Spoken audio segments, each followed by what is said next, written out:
Bismillahirrahmanirrahim. Assalamualaikum warahmatullahi wabarakatuh. Baik anak-anak, apa kabar kalian hari ini? Alhamdulillah bahagia sekali pada hari ini kita bisa bertemu kembali. Tampaknya kalian semuanya sehat, semangat, dan ceria. Sebelum kita mulai pembelajaran pada hari ini, marilah kita berdoa terlebih dahulu. Sebelum berdoa, Ibu akan melihat dari kehadiran kalian. Kita semuanya sudah hadir semua.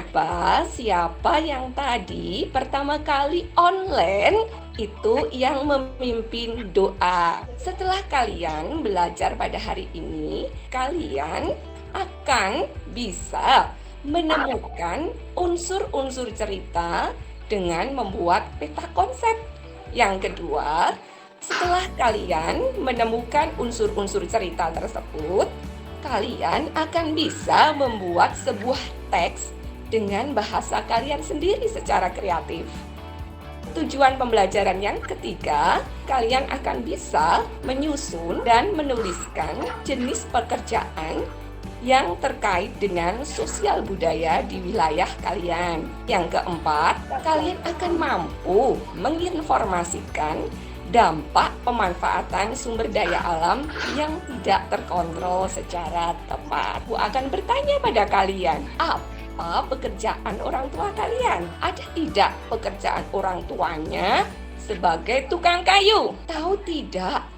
Kayu-kayu itu diambil dari mana? Indonesia itu banyak sekali hutan-hutan. Di pulau mana anak-anak? Pulau Kalimantan. Kita juga akan mendengarkan dongeng yang berasal dari Kalimantan juga. Nah, sebelum kita memasuki pelajaran pada hari ini, supaya kita bersemangat, kita tepuk semangat dulu ya anak-anak ya. Tepuk semangat.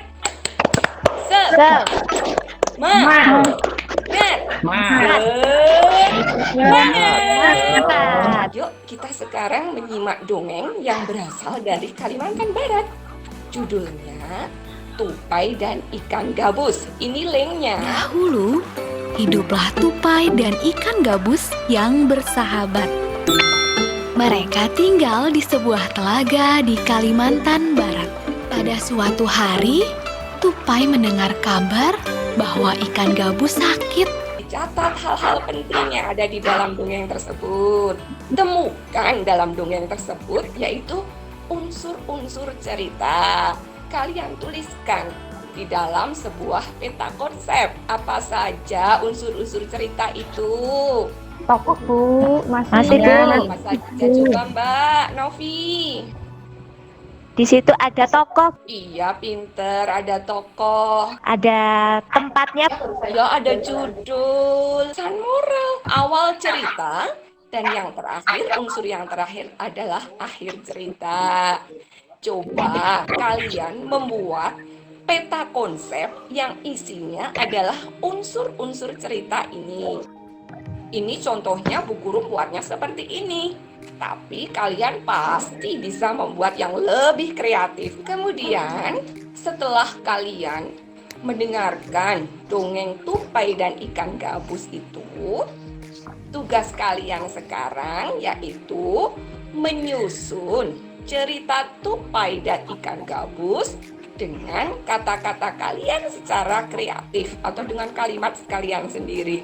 Dalam bercerita, seorang pendongeng itu menggunakan wayang golek. Nah, wayang golek itu terbuat dari kayu.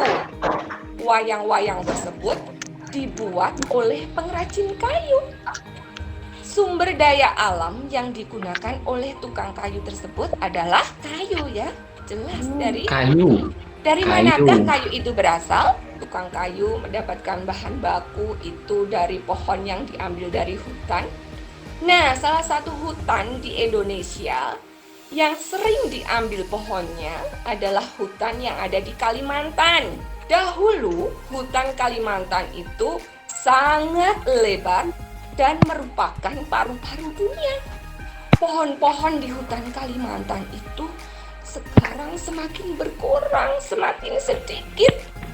Ya, ulah manusia membakar hutan dijadikan lahan yang baru. Atau yang kedua, memang karena alam. Ini merupakan kenampakan hutan di Pulau Kalimantan dari tahun ke tahun.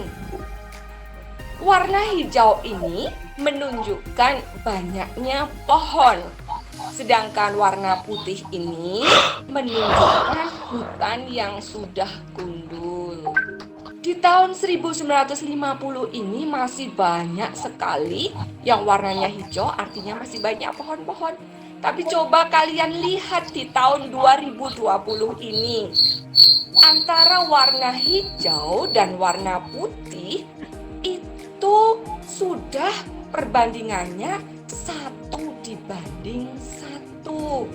Coba kalian diskusikan dengan teman kalian sekarang kalian diskusikan di grup WA itu. Yang pertama, bagaimana kondisi hutan jika terjadi penebangan terus-menerus? Sampai dengan yang ketiga. Gambar ini adalah gambar kondisi hutan jika dilakukan penebangan secara terus-menerus. Ini adalah gambar hutan, kemudian pohon-pohonnya sudah ditebang seperti ini, anak-anak. Apa yang harus kita lakukan untuk menjaga kelestarian hutan? Apa yang harus kita lakukan, anak-anak? Tidak menebang pohon sembarangan, Bu. Menanami hutan yang gundul, Bu. Yang kita harus lakukan agar hutan tetap lestari, itu yang pertama berarti kita harus melakukan apa? Reboisasi. Melakukan penebangan secara konservatif. 3. Menerapkan sistem tebang pilih. Sistem tebang tanam itu artinya kalau setelah menebang di sebelahnya itu ditanami pohon yang baru. Kemudian 5 ini adalah tuh menerapkan larangan penebangan secara sewenang-wenang. Dan seluruh pembelajaran telah usai kita laksanakan bersama. Nah, sebelum Ibu menutup pelajaran pada hari ini, Ibu akan bertanya pada kalian, apa saja yang telah kalian pelajari pada hari ini? Sebelum Ibu menutup pelajaran pada hari ini, Ibu akan berpesan kepada kalian. Yang pertama, tugas dari Bu Guru tadi dikerjakan, kemudian dikumpulkan ketika jadwal yang telah Ibu tentukan atau bisa melalui WA group.